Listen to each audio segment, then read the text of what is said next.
This B Podcast Network show is presented by IXL.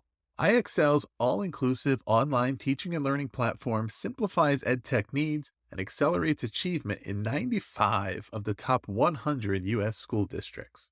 IXL delivers personalized learning across a comprehensive pre-K-12 curriculum, including math, language arts, science, and social studies, and it helps you assess student performance through actionable real-time insights at every level of your school or district.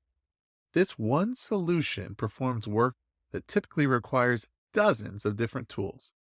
Want to find out why so many leading districts trust IXL? Visit ixl.com/BE. That's ixl.com/BE. We're proud to be sponsored by MyFlex Learning. MyFlex Learning is a scheduling platform that helps middle and high schools meet the individual needs of all students. Schools can easily create and manage time for flex blocks, win time, activity periods, RTI, counselor and teacher appointments, and much more.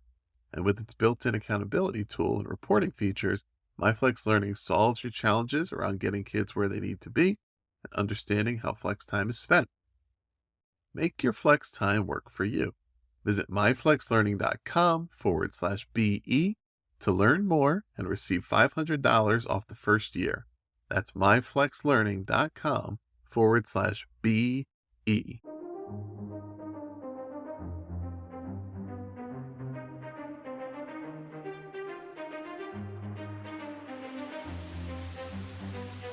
People are expecting quite a bit. This is your time. You want to win. You're going to be like this. There are no shortcuts in life. You'll get better because you make each other better. The inches we need are everywhere around us. I know plenty of people that are capable. I know fewer people that are willing. You have to believe it to do it.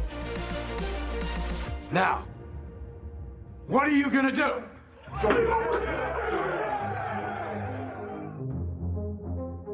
Welcome, everybody, to another episode here on our first season of Sideline Sessions on the B Podcast Network. It is my honor today to have Sue Humphrey as my guest. Sue has coached for Team USA at the Olympics 3 times, including as the head women's track and field coach in 2004. She actually coached the 1996 men's Olympic high jump gold medalist Charles Austin, and she's also coached at the University of Texas, Cal State Long Beach, Arizona State University. She is, in fact, the only female coach to have coached NCAA champions in the long jump, triple jump, and the high jump. She's also author of a recently published book called I Want to Run, which we'll talk about a bit today, and a lot more. She's done a lot more here, so we'll talk about that in our conversation. Sue, welcome to the show. Great. Hi. Thank you so much for having me. Great. Yeah, thanks for being here. And, I think even how you initially got into coaching is a great place to start, and something I'm sure that a lot of our listeners, may relate to. We may even have some student athletes listening who might be thinking about this, but I know it was, all the way back in high school, right? That you initially got interested in. How did you learn about coaching? What was that process like? And how did you kind of start to get involved in that way?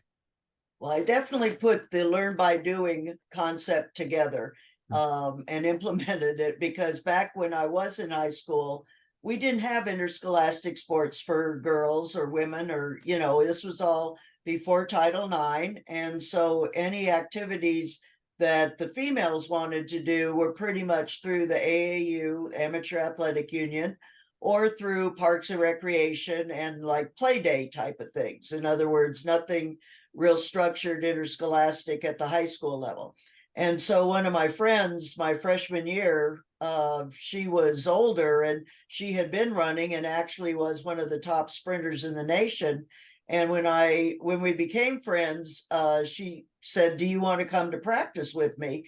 And she was having to train at the local junior college with the men's team because, as I said, there were no women opportunities for her.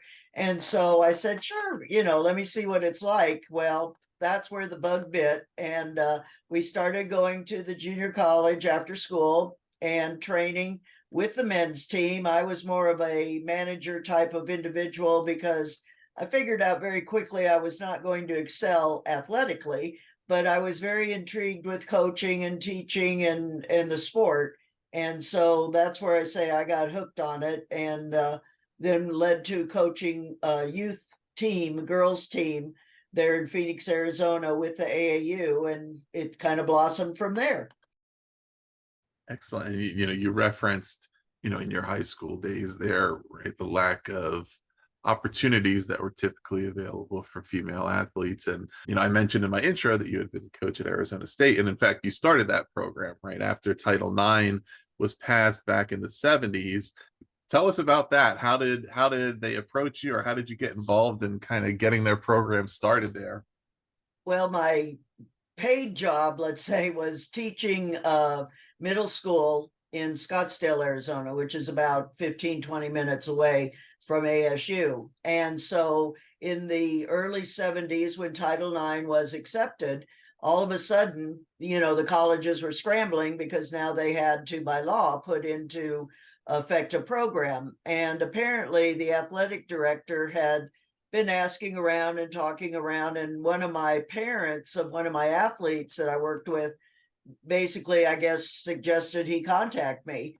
So that was a blessing. And AD, interviewed me and so forth. And I guess because I was able to come over for a $4,000 stipend at the time, I came over after school. My principal was very cooperative because I had to clear everything with him, to leave right after school was over, and drove over to ASU and definitely started the program. I mean, our uniforms were homemade from one of the girls' grandmothers. We had very little, if any, equipment, just basically what the PE department had put together. And so it was definitely from the ground up as to putting the things together. And now it's one of the top programs nationally. So I'm very proud of it, obviously. And I believe next year will be the 50th anniversary of Title IX. So is everything solved and everything's equal now, or are there still challenges in women's sports? Well, no, it's not solved. It's better than it was. But there are definitely challenges along the way. The number of females in the coaching profession is still down. It's not as equitable as we'd like it to be. Some of the programs, now the one thing that is pretty advantageous to us is the Title IX provides an equal number of opportunities for the women as the men. And the schools that have football take up like 85 scholarships. And so as a result, the women's side get more scholarships. And this has led to a somewhat unequal balancing in my mind, but the women get 18 full ride scholarships and the men only get 12 and a half. So right now, from a scholarship point of view, the women are ahead of the men. But, when you look into other activities, as far as, like I say, what programs are fully funded or fully scholarshiped, those are limits. Unfortunately, because of Title IX and football, like I say, the football numbers are what skew it for the men.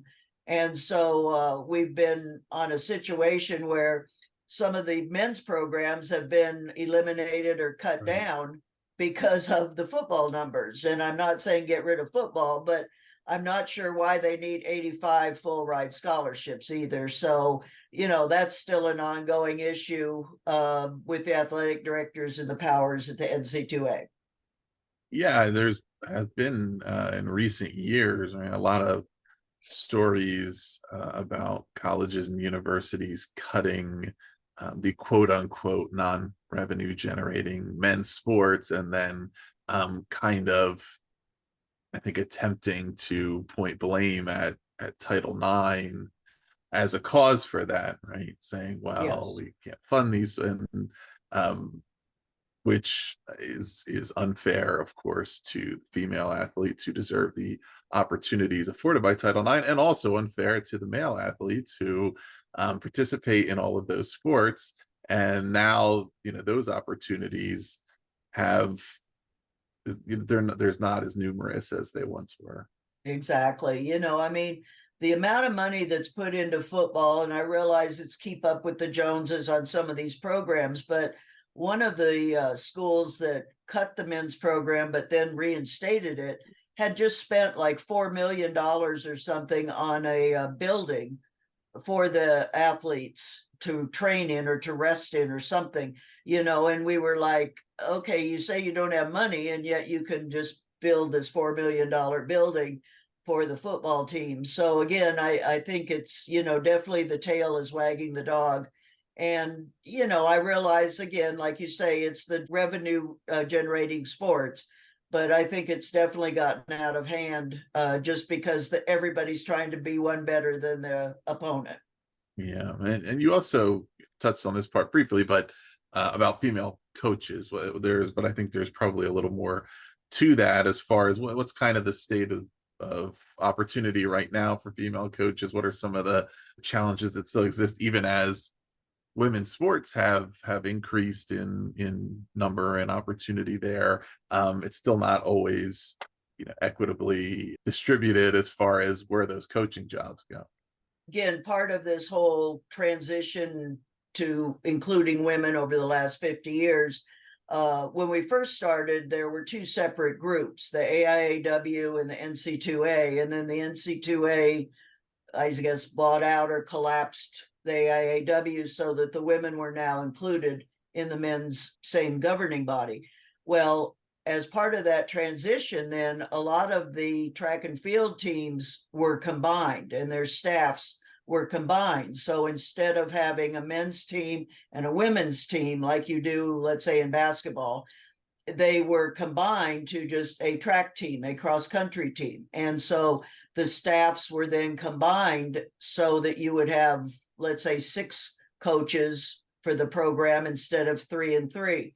However, when you did that, obviously people were shuffled around and so forth. And, a lot of the women were eliminated or not given the opportunity, I should say, to really interview and get a chance of being selected there. And, there's a variety of opportunities, a variety of reasons.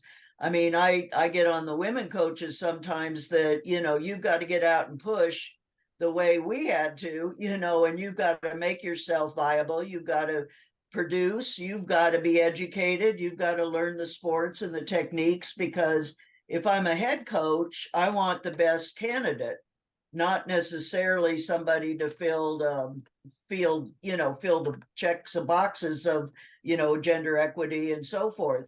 But I think it's part of the women's responsibility to make themselves into that situation also.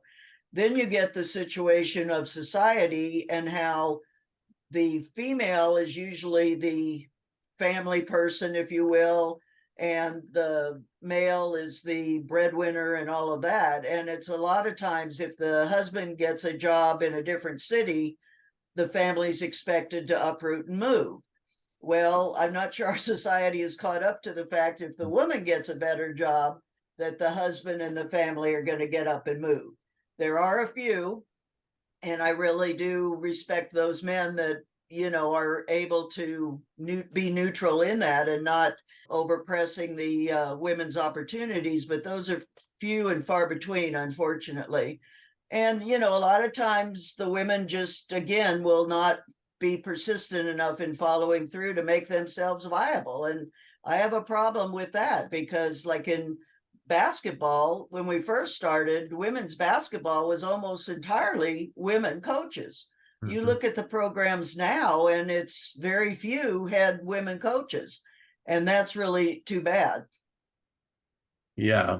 And then you make an important point about the money, right? And when the money isn't equal, it's harder to continue to prioritize the pursuit of those opportunities because financial realities might say, well, there's something pulling me in another direction here. And although there's been a lot of progress in those areas, there's still is a way to go. But I wanted to even zoom out a little bit just around coaching in general. And of course we have listeners who are going to be coaching all types of sports and many who are educator coaches. So I think this part will resonate with them. And it's this quote that I had picked out from Mike Holloway, who was the head USA men's Olympic coach in track and field in 2020, and he's the University of Florida head track and field coach. And he described you as the consummate teacher. And I wanted to check in, how does that resonate with you as a coach, right? And fit into your definition of what coaching is to you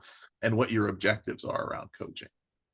Well, as I mentioned, I started my career after college as a teacher. And, my degrees are in elementary and secondary education, PE, and reading. So, there wasn't, when I came up, a coaching directive, a specific coaching diploma.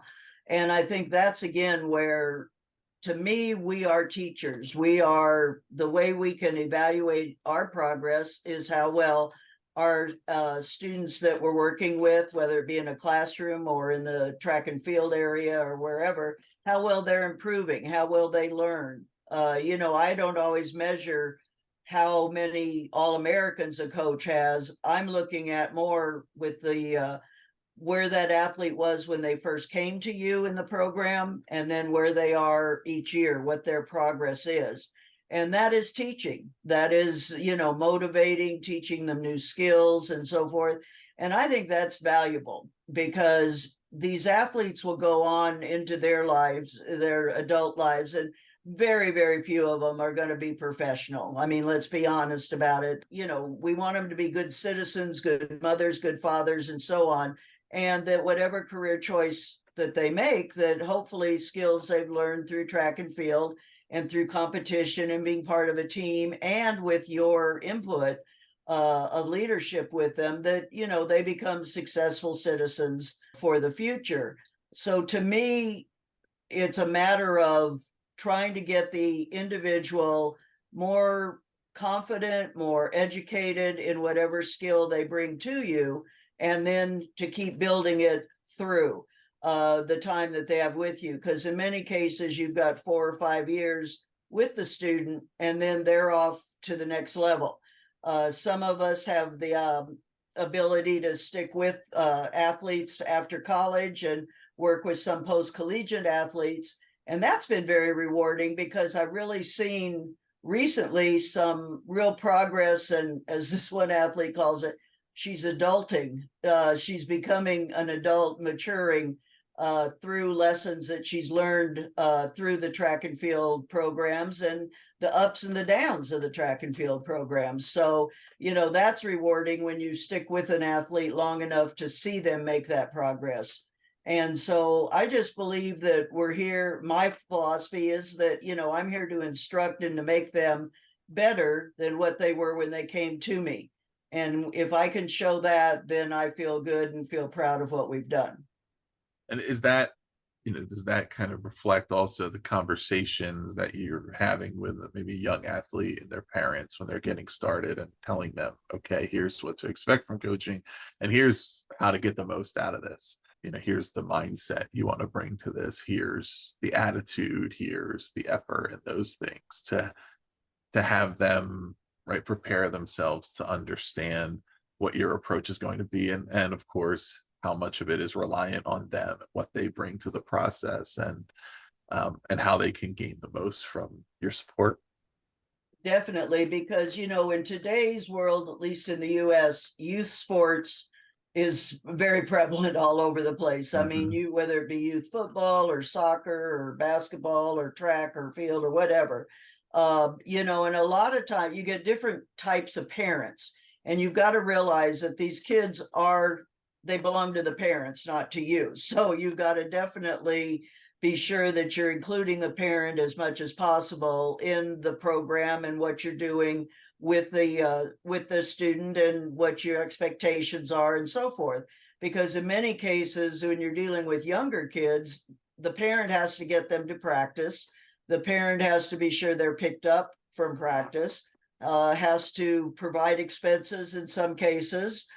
Some of these AAU volleyball and basketball programs, my goodness, there's several $1,000s for just a summer.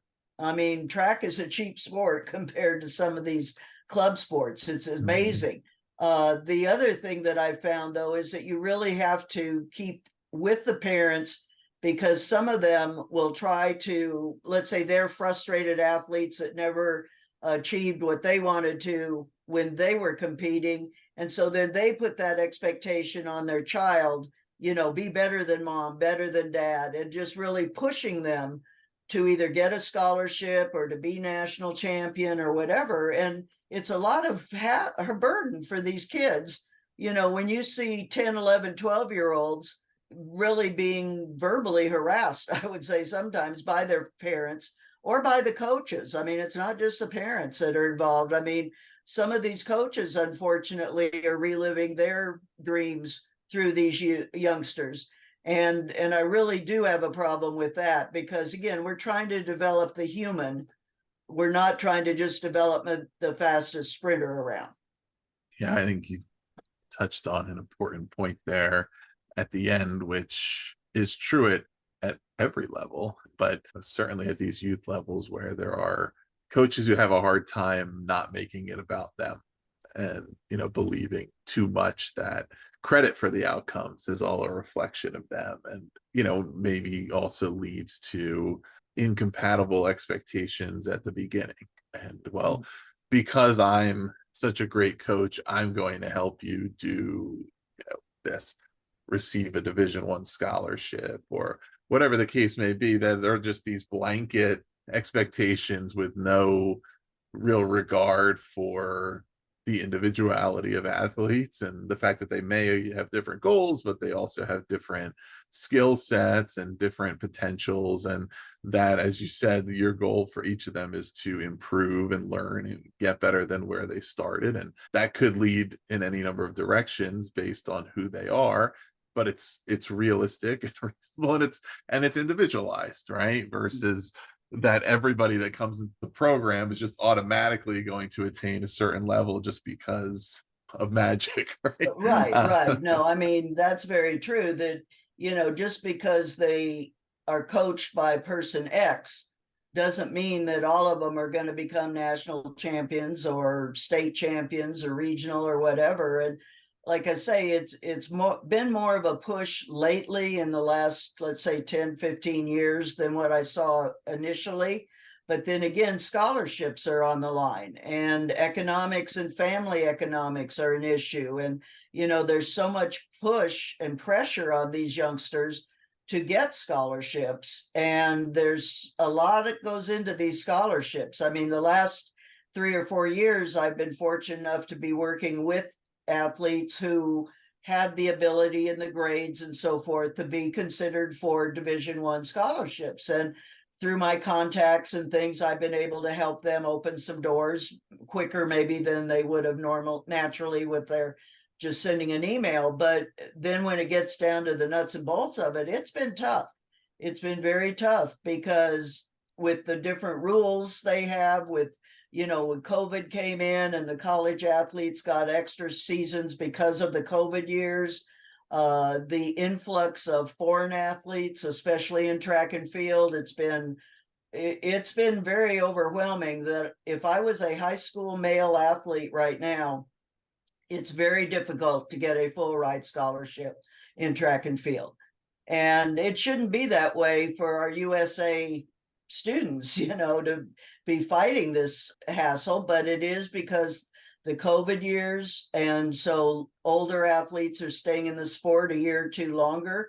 And as I mentioned, the influx of foreigners. We're training most of the world in the NCAA. You look there and some events, you can't find a US born athlete in the finals. And I find that very unfortunate. So you work with a lot of now, younger athletes, youth, high school, and even younger athletes for whom it's their initial introduction to track and field and different track events. And there's so many of them. What is that process like of helping those young athletes find their particular sport or event? And kind of what does that look like? Well, usually when you start a season or get contact with a youngster, you want them to try a lot of different events. And like you mentioned, there are plenty. There are 19 different events. So you can be a runner, a jumper, a thrower, a sprinter, And so I think a lot of coaches, and hopefully a lot of coaches, will have their students go through and try all the different events and see what clicks, what they have a natural talent for or what they have potential talent for. Some athletes, you'll see that they come in and they're right away, they already have decided they're going to be a jumper or a thrower. I'm going to be the fastest female in the world type of thing, and yet they can't break 15 seconds for 100, which even for an age group girl is not going to do it. And so you try to then guide them to trying other events or other areas, because again, you want them to be successful. And so if they say, well, I want to be in this event, and you're like, yeah, but you're not achieving much. And they start seeing their friends and other people getting, rewards and honors and getting to travel out of state and things like that. Usually they'll come around that, oh, okay, let me try this. And I think if a club has that philosophy that we cross train, in other words, you train all the different events initially and just kind of see where the athlete rises, that's the best philosophy. And your book kind of fits into this too. So the book for listeners is called I Want to Run, the Olympic Developmental Training and Nutritional Guide for Young and Teen Track Runners ages 10 to 18. So how does that kind of fit into your work with younger athletes, and what inspired you to put it into book form? Well, mainly I wanted to focus for a young or beginning coach or a student athlete who's coming out wanting to coach, and giving them a guide, an easy to read guide for all the different track events, hurdles, relays, and so forth. And so each event is discussed, sample workouts are there, techniques are there. I do continue on to what I call the off the track activities, which are the nutrition, sleeping, academics, because without the academics, it really doesn't matter how fast you are. It's a guide for them and or for parents of youngsters who want to become athletes or student athletes. Even the students can read it. I mean, it's at that level where it's an informative read to learn about the events. I think too many times we go into things and we don't really learn about what we're doing. We just do what we're told. And I find that problematic. So this, I wanted to give a good crossover of all the different track events. Is there a particular way that you would recommend for, say, coaches to read and then use the book versus maybe parents, versus potentially the students themselves, and just kind of the way they might want to absorb it and then take action on or support their student athlete depending on their role in working through this developmental program? Yes, I think, is to, let's say you're getting ready to start the season or start a club or do cross country, whatever it might be. And if you are new to it, reading the different chapters that are on the events that you're going to be working on, or again, read through the whole thing to get the how some events are very similar, some events are very different. And it gives you, again, sample workouts so that if you have no idea what you're doing, and a lot of times high school coaches will be kind of put in that situation where all of a sudden their athletic director says, oh, well, we need this jump coach this season, you're it. And so this way, that person can pick it up, find the section relating to the events that he or she's doing, and quickly do a read and be able to go to practice that day, the next day, and have, look like they know what they're doing. And then, of course, keep studying up with that, because I do firmly believe in coaches' education as far as learning the sports and being somebody who is a reference for your athletes. In other words, don't go in and just try to wing it or BS your way through. Have some pride and some knowledge of what you're doing. I also do talk about for the parents, because many times, especially in summer track and field and club coaching, a lot of the parents are the coaches. And so if they have experience only from back when they were in high school or college, or have no experience, this again will be that same quick study for them to get ready. Are there particular other sports that are maybe kids are playing other sports and haven't been involved with track, but that they're good indicators of certain track events that those kids may be well suited for, that they may want to check out? Definitely. I mean, that's where, again, as you see the soccer players, depending on the position they play, a lot of them, if they're up in the front, get nonstop running, for 45 minutes or whatever the halves are. And, so those can be looked at as far as your running talents. Basketball, volleyball, those are your jumpers and potentially throwers.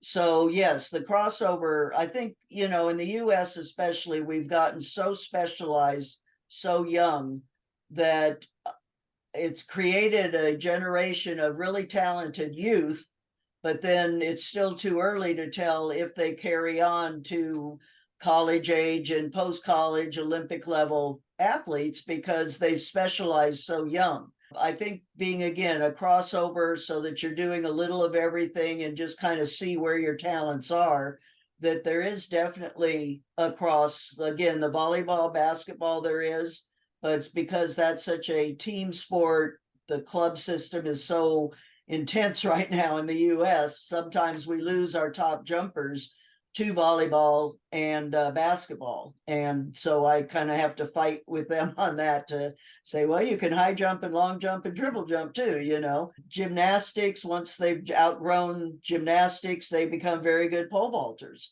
So, there's a way to kind of recruit some of them. Some of the softball players are good javelin throwers. So we definitely have kind of an eye out for the other sport talent identification.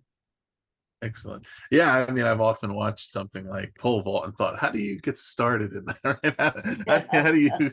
Because It's a big thing, I tell you. They have a big following, and the boys and the girls. But yeah, you've got to have upper body strength, obviously, and not be afraid. You've got to be a little bit daring and wild and crazy to do that one initially. So there's a couple other things covered in the book that are good to touch on, and I think relevant to student athletes in any sport. One being nutrition. And I think particularly when we're talking about these younger kids, middle school, getting into high school at that age, but given the way metabolism is and everything, it may not have been a point of emphasis as much yet. And yet, of course, it plays a role in performance in athletics. What are some of the important lessons to absorb around nutrition and the importance of paying attention to that? I think the biggest thing right now, and I'm in Texas, so, we're going through this heat wave all over the US, that to stay hydrated, to drink water as much as possible, and to really keep the hydration going throughout the day, not just the day before or the day of a meet or a competition. And so, I think sometimes we need to, it's just a matter of balance. It's a matter of, not too much of the carbos, not too much of the proteins or the fats, as you go back to the old saying, a well-balanced meal or a well-balanced diet. Working in the middle school for 30 some years, though, I definitely saw sadness situations because a lot of those kids are having soda and chips for lunch or pizza and soda for lunch. And some of the cafeterias have definitely gotten into a more balanced, healthy options. So that's good.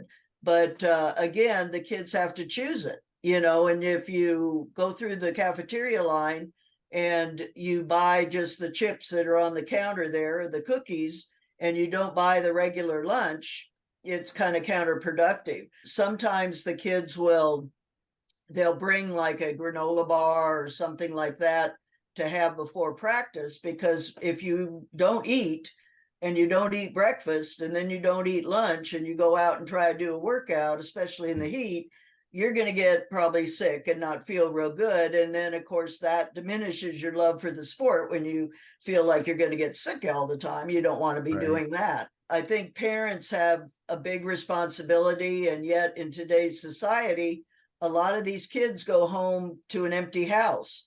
or they don't go shopping, the parents do the shopping, and so when you look in the pantry, what's there? If it's just sugar pops and junk food, then that's all you've got. So again, I think it's a family decision on being healthy and having fruits and fresh vegetables as much as possible, and just using some good common sense. It's not magic or anything like that. One thing that we do recommend, though, is after practice to get some type of protein back in your body within that first hour.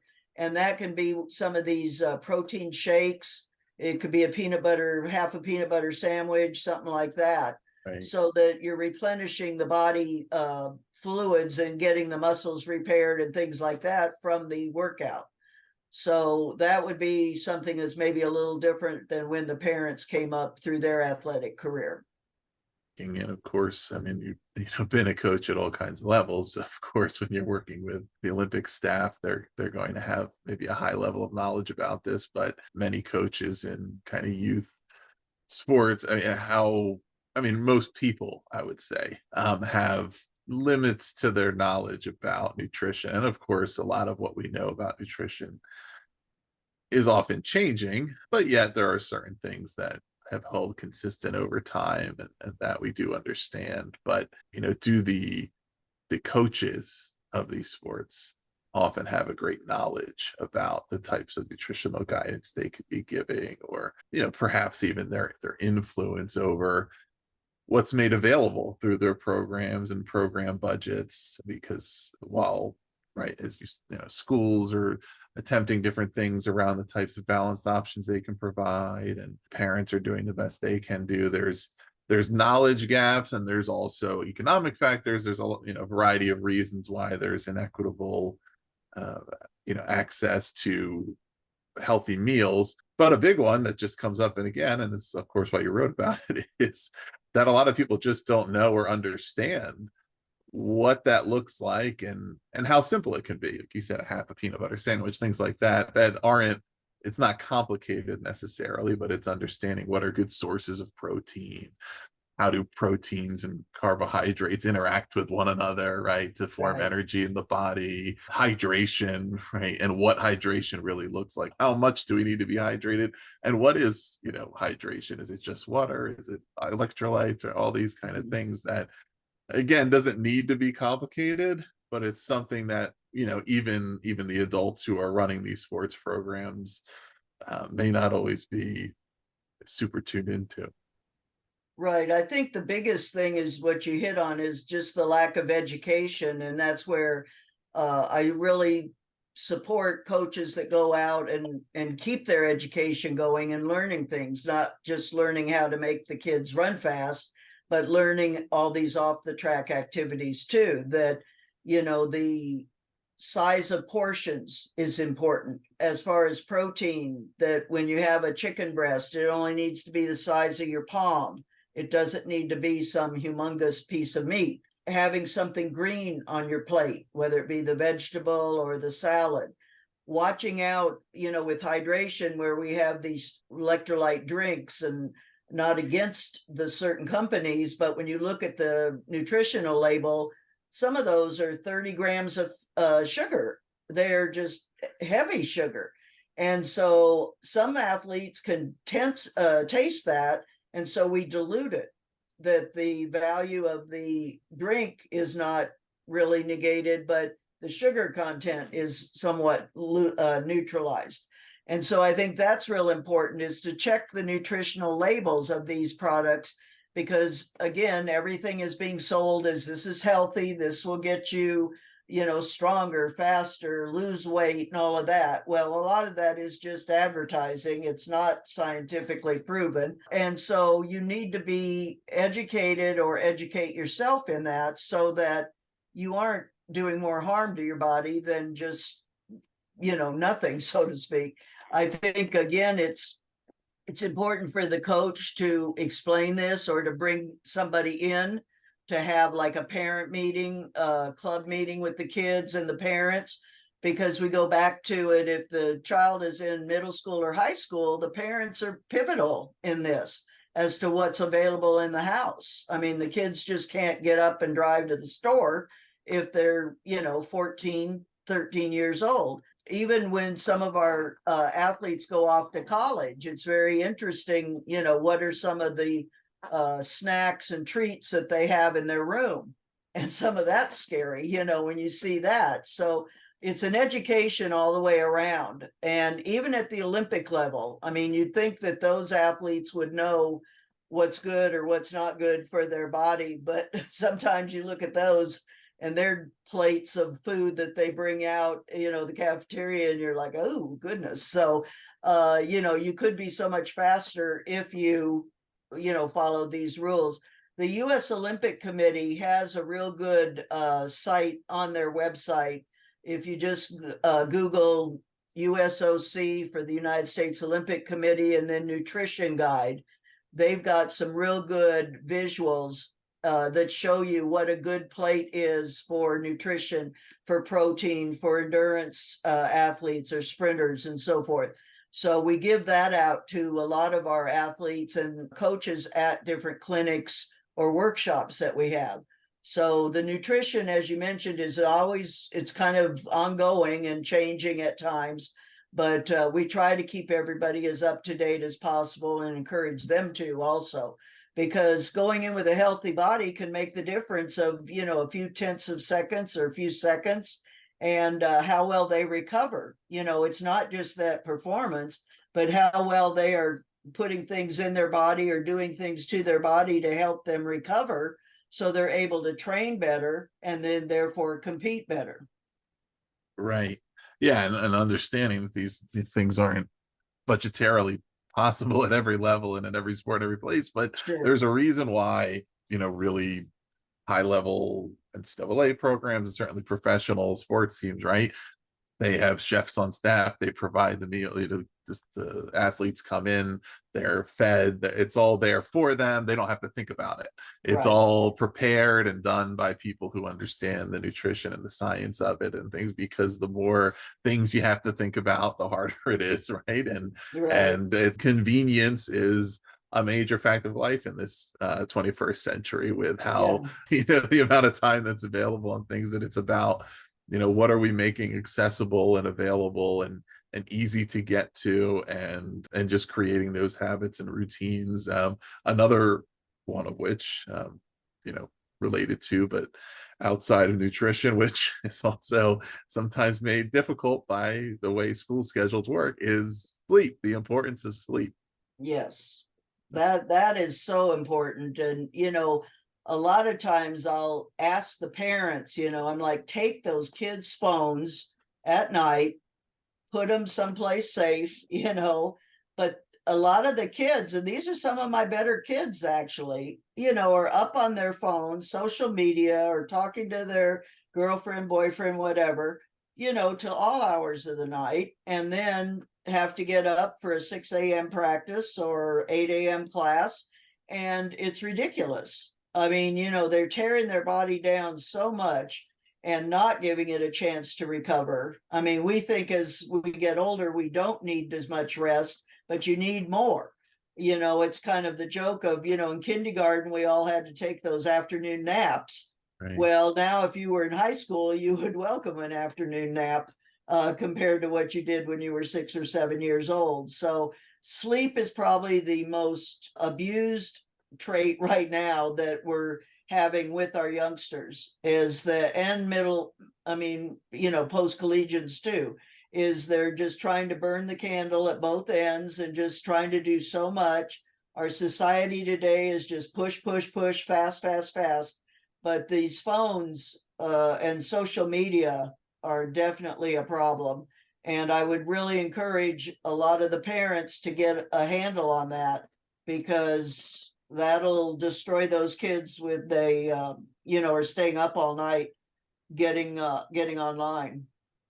So it's a challenge, and I don't, and kids are going to feel it in different ways, and sometimes you don't notice how under rested you are, right? Your body, and of course, it relates to athletic performance as well as academics and everything else, and just Yeah. ability to pay attention and engage and recover and rest, and not just physical performance but injury and all other things where the body is just not properly rested and fueled, and there's such a variety of factors that something happens, and it's not always as simple as saying, oh, this happened because of this. So this happened because I didn't get enough sleep, or because I didn't eat the right thing, or whatever. But it's all those things in combination, and there is a lot of recovery time needed that isn't always also built in, I think. And I mean, when you think Right. about, I remember playing high school sports, one thing led immediately to the next, right? The first day of basketball was the day after the last football game, and, Yeah, and then baseball exactly. started It after still that, and then there is. were summer camps, and there were no breaks in between, and no real opportunity to do that. And hopefully some of these things have gone away by now. But it was, we had the water makes you weak. Was all we ever heard about that, right? And in football, and all these things that are horrible, terrible ideas that were prevalent, and the continuing education for coaches and parents and student athletes to become more and more aware of all these things is critical. Sue, I wanted to do a quick lightning round here. It's only a handful of questions here, but as we're kind Okay. of getting closer to the end, but there were some interesting things that stood out in your bio and your work and things that wanted to touch on, and one of which is the idea of some virtual coaching. So I know this is part of your process. You do what does that look like? How is that possible? Basically, having a coach, video, we all have access to videos now with our phones. And so this is probably one of the biggest transformations that we've had over the years, is access to immediate feedback. And it's not always what you as the coach see or what the athlete feels, as much as, okay, let's see what it looks like and match that to how it felt. And so virtual coaching basically is that. In other words, the coach on site films the athlete doing whatever he or she's doing, and then either immediately showing it to me in a different city or state, or sending the clips, and then we make comments and send it back to them. The most immediate way would be to be on a FaceTime type of platform, and that I watch each interval or each set repetition of something, and make comments and corrections for that next attempt or the next rep. And so that's becoming more popular. What was it like to work with Jackie Joyner-Kersee?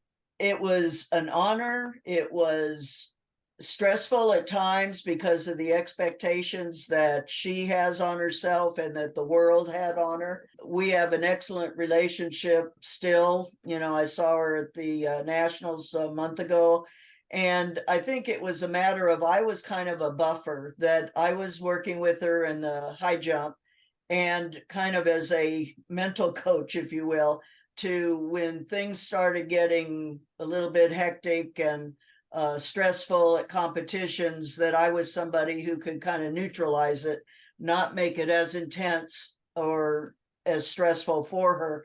One thing that she told me at a meet one time is, she said, it's so hard because everybody expects me to set a world record every time I'm out there. Mm-hmm. And, and that's got to add up. You look at our athletes today across the board, and we do kind of do that. If an athlete wins, but their mark isn't quite as good as what they've done before, or they don't score as many points as they did before, we're kind of like, oh, well, you must have had a bad day or a bad game. And it's like, no, I'm human, And so, like I say, working with Jackie was a real honor, to work with somebody that good and yet that nice a person too. Yeah. She definitely is an awesome person. Yeah, and how about another record-setting athlete, better known for basketball, Wilt Chamberlain? What's that story? Wilt Chamberlain was really a good supporter for women's athletics, and he lived in Southern California. And we would go over there again. I was in Phoenix at the time, and we would go over there to Southern California for meets. And so then in 1980, 81, one of the athletes I was working with got married, and her husband got a job over there. And so it was one of these where I had a midlife crisis at age 30, but I went too. And so Wilt was the sponsor of our team. And I have nothing but positive experiences with him. He helped fund my way to meets. He helped pay for my gas to go to practice. He was very supportive and encouraging. And, you know, there's all these different stories out there about Wilt and his lifestyle and so forth, but I have nothing but positive ones. I mean, he called me one New Year's Day at 2 a.m. You know, and whenever you get a call at 2 a.m, you kind of panic about what's happening. But he called just to talk about life and my future and my goals and my dreams, and to give me advice on things. And I thought, you know, that's a really neat situation. And really, it wasn't just track, you know, it was supportive. And I have nothing but good memories and good thoughts with Will. Excellent. Yeah, and listeners, if you're interested in more on that, there's actually there was a recently released 3-part documentary series on Showtime called Goliath, about Wilt Chamberlain's life, that talks a lot about this and his support of women's sports, and you know, everything he did outside of basketball. Sue, one last quick question here on the rapid round is, what do you consider your greatest success? I would say helping young men and young women become better with themselves. In other words, whether it be academics or athletics or just feeling better about themselves, self-image. You know, today so much is mental health and self-image and confidence moving forward. And I think sports helps that, and it hurts that at times. And so if I can be there as a mentor, teacher, coach, whatever word you want to phrase, and help somebody grow up into, you know, everything they can be, I'll be happy. Excellent.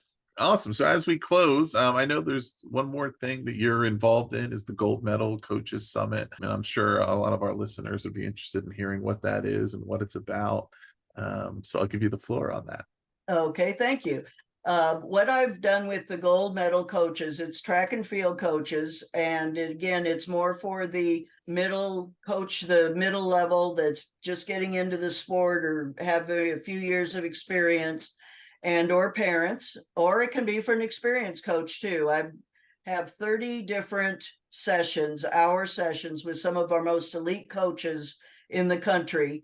And we go through and talk about, it's like an interview process, kind of like this. And I ask them questions, and they explain their programs and what they do to help their athletes improve, or different drills, different workouts, and so forth.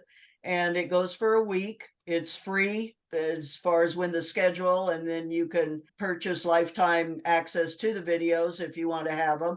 We'll do it in the winter, so I do release it right before the season starts, the outdoor season. So it'll be like a release in January, February, and it's goldmedalcoaches.com is the website where you can see last year's clinic, and then where this year's will be posted also. And then next year, about this time in September or August, September, I want to do one more specifically targeted in for cross country and distance coaches. So I'm going to kind of segment off based on the different event groups. Excellent. Yeah. So listeners, you can check out goldmedalcoaches.com to learn more about that. You can also check out SueHumphreyCoach.com to learn more about Sue's other coaching work. And we'll put the link to Amazon if you want to check out her book as well. So all of that is below, plus social media information and everything else. So feel free to follow up on any of that. Please do also subscribe to Sideline Sessions to hear the rest of our fall season. We're going to continue our conversations with coaches from across the sporting landscape, all levels, all sports. A lot of different voices that you're going to want to hear from. And please do also visit bpodcast.network to learn about all of our shows. Sue Humphrey, thanks so much for being with us here. Thank you. I appreciate it.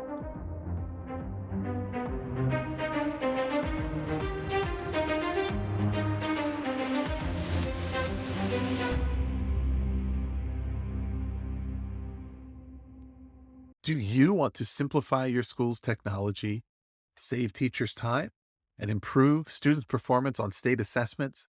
You can do it all, but don't waste another minute. Head straight to ixl.com/BE to learn how IXL's research-proven teaching and learning platform can help you achieve all of these goals. That's IXL.com/BE.